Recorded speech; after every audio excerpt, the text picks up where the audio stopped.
Hello, hi. This is the season two, episode one of Sarah's Room, and we have a special guest with us today. Her name is Ore Adediwura.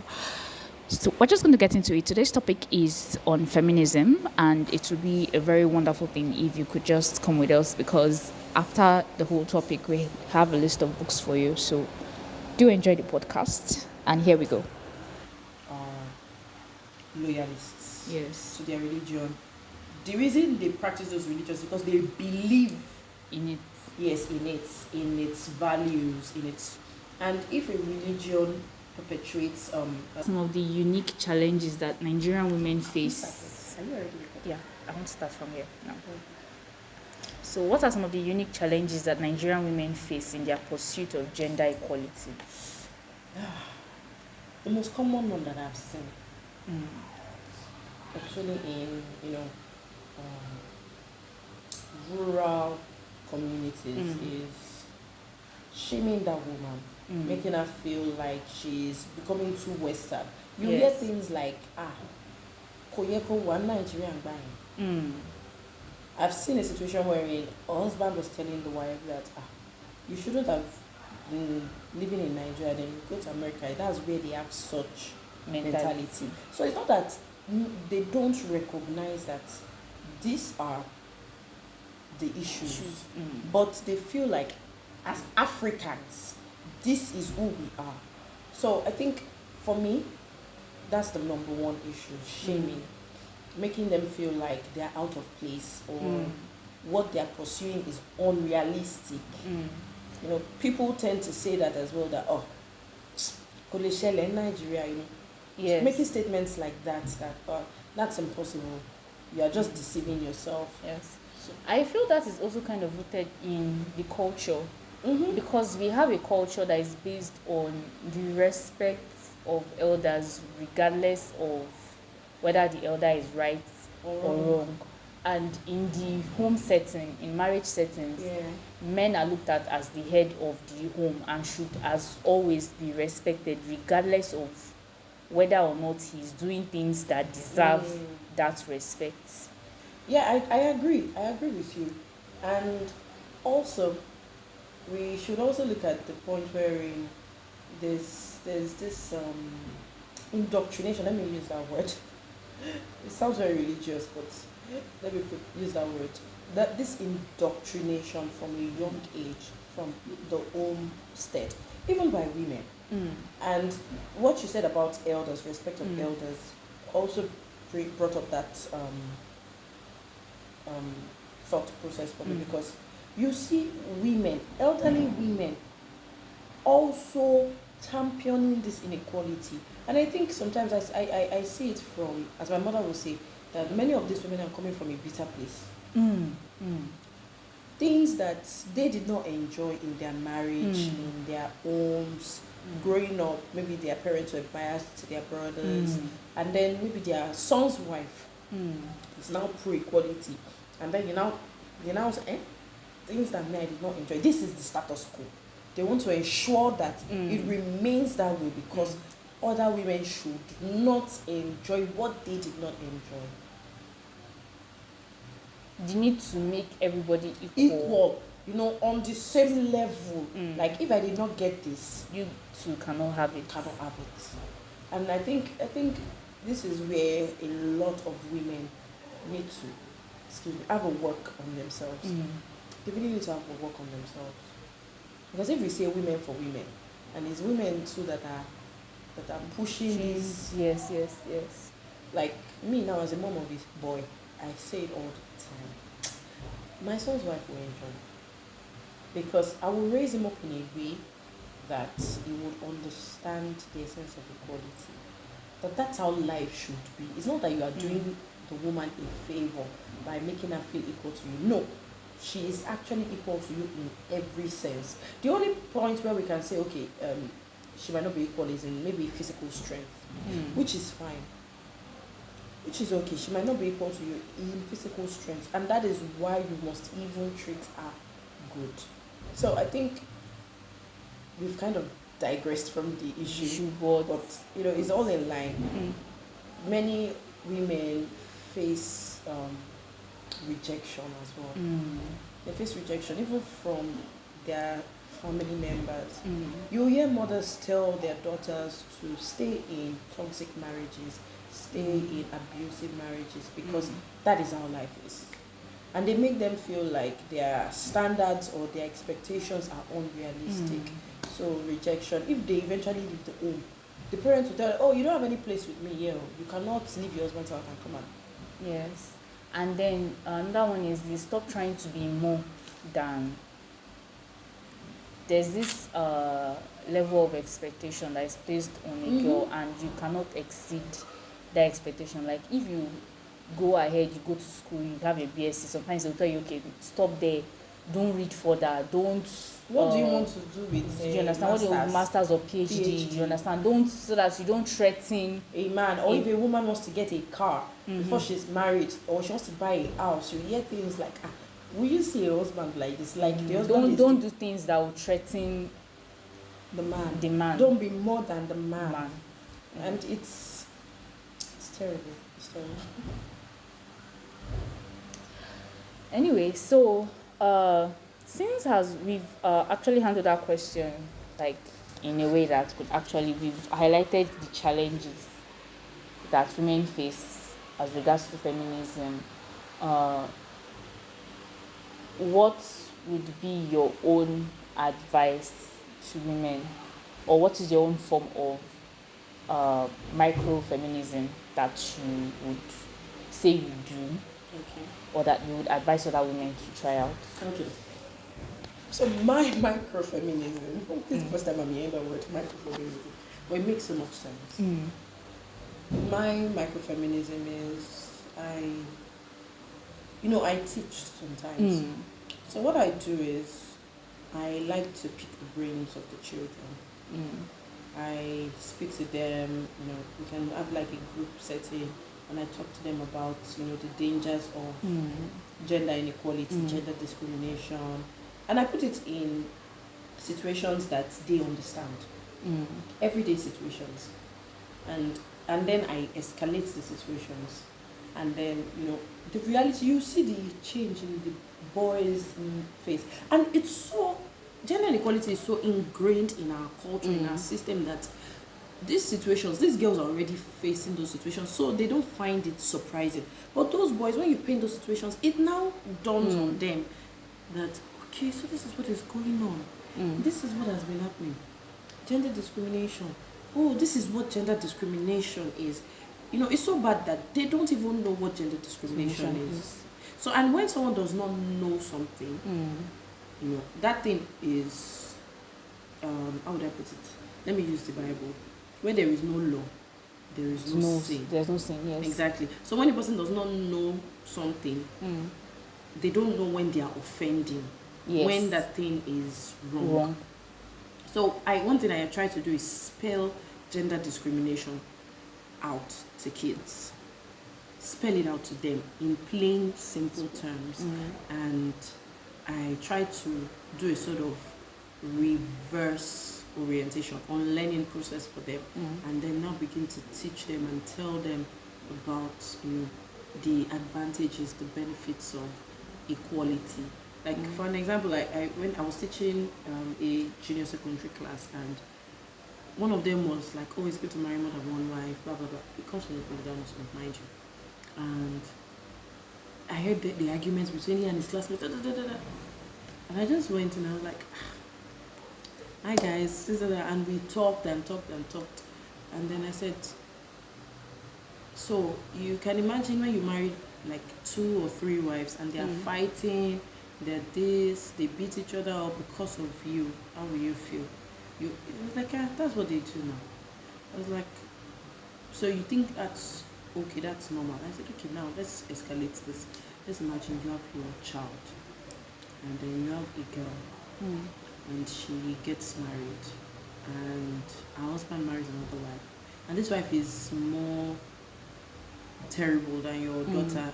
She's not gentle, she's this, she's that, and then she beats your daughter one day, and she comes running to you. What do you do? She said, I'll go there and go and fight too. But I said, hey, So those ones that you want to marry in your house, they are not someone's daughters. It's like, so these are the ways that we can actually break the cycle, because it's a cycle. Yes. And the more we ignore the um, grassroots, Yes, which is the children. grassroots, yes, the children, the more these things, because these children are the ones that will grow up Yes. to marry somebody's daughter or interact with the girls outside. So I think that's my micro feminism Act of act, microfeminism. yes. Yeah. And then my advice would be to every woman out there: stand up when you see injustice against women. Don't shy away. Don't shy away from it at all. If there's anything that I do, I don't shy away from confrontation. Whether it is with other women, older women, younger women, little girls, don't shy away from conversations. Don't shy away from confrontation with even men. The only thing is, don't be too confrontational to the point that when you see someone who is aggressive, ensure that you're in a safe place. Yes. But don't shy away from conversations. Don't shy away from confrontation. Speak up. Let it be known in your community that this is what you stand for. Because the truth is, there are hundreds of people out there that are waiting for one voice of reason. They don't know what it is that they feel inside of them. They just know that this is not right. And it might be your own voice of reason that will spark that truth in them. And they will hold on to it, and it will continue to build in them. And you just realize that I'm making a change in my generation. So that's my advice, really. Okay, so can you just give us like a recap of the books you would recommend The books for I would reading? recommend for reading.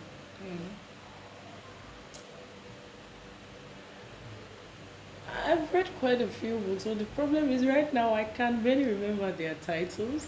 But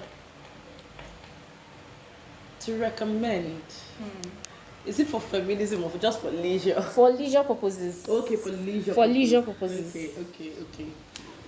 Right now, which is like the freshest in my head, and we had that talk already. The Secret Life of Papa Segi's Wives. Yes. I really love that book. It's amazing. It talks a lot about our society, about our culture. It points to a lot of things. There's this other one I read that I really, really loved. The Woman Next Door. Very beautiful book. It starts off slow, really, but you get to enjoy it when you go into it. There's this other one I read. It's an old book. It's not Nigerian. Oh my God. Is it the Hollywood something? The Hollywood... Because I read a lot of crime novels. I love crime novels. So after I read Nigerian, African novels, my favorite... In fact, before African novels, my favorite is crime novels. A lot of Sandra Brown, a lot of... what's this woman? Roberts. What's this Roberts woman? Nora Roberts. Nora Roberts. Oh. A lot of Nora Roberts, a lot of Danielle Steele. Though Danielle Steele does not really, she's more of romance and crime. Yes, But, yes. If we talk pure crime, though, for me, I think I would go. There's this guy. I always forget his name. The reason I'm mentioning female this is because this is a female something. No? Yes, it's a female something. Yeah, it's a female something. But when it comes to crime, though, you I rarely think find John Grisham. John Grisham. Yes. John Grisham. We have what's this man again? Dan Brown. Dan Brown is more mystery, sci-fi stuff. Yes. With crime. I keep forgetting this guy's name. Something King. Then there's also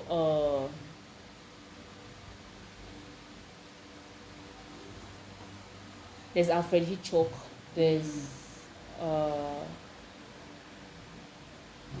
this is the problem when you read so many You from so begin to many forget. authors, you begin to forget. Like, You it's begin like my to, head is blank. you begin to forget. But anyway, I think really cool authors do. Nora Roberts, she writes I awesomely love her well. books. I love her Yeah, she writes books. awesomely well. So yeah, I'll give that to her. Then if we were going to talk about books with actual female with lead female characters that were actually very amazing, Mm. uh there are some series of books that I've been into of late. Her name is Nalini Singh. Okay. She writes sci-fi and paranormal, and one of my favorite sci-fi series is this her side changing series, and all the female leads in the entire series, they've always given off this vibe of they can actually handle themselves, Mm. which is one thing that I really love to read. When I see a character that can handle it, Yes. I'm always down for such types of books. So yeah, Nalini Singh. Then I think if we're going to go a little bit spooky, I should not say it's not a little bit spooky, it's a lot spooky. Oh. Paranormal. A lot spooky, not paranormal. Stephen King, not paranormal, but very very spooky books that will leave you up at night. You go for Stephen Mm. King. There was this novel I read. Oh, God. He's the one that wrote The Shining. He wrote It, that clown guy. Then he's the one that also wrote this one. Jesus, I forget the name. Pet Cemetery. I've not even heard of that. Do not read the book. Don't read the book. I Don't will you not. you I will do away with most- every single pet you have. Most definitely will not. There was this one I read. I can't remember the name of the book. I can't remember the name of the author. It had to do with calling from the underworld. It was crazy. And there was this really strong female character. I really love books with strong female characters that don't need a man to come and save them. Yes. That don't need rescuing. There was this other one I was reading. Oh my god. I don't know why I can't remember. She was this I can't remember her name again, you can imagine. She was into like some shady stuff. Then somebody committed a murder. She had to run away because she was now like accessory to the murder, and she didn't want to go to prison. She knew she was going to die because she was also like an informant to the police. So she had to take on a new identity, go to another place, and she created a whole career for herself. Like, how do you do that? Like the male lead was supposed to be the superhero, but she ended up being the one rescuing the guy at the end. Yes. It was beautiful. It was beautiful. So it has been a very very wonderful time with Mrs. Adediwura I just Oreoluwa. prefer. Ore. Yes.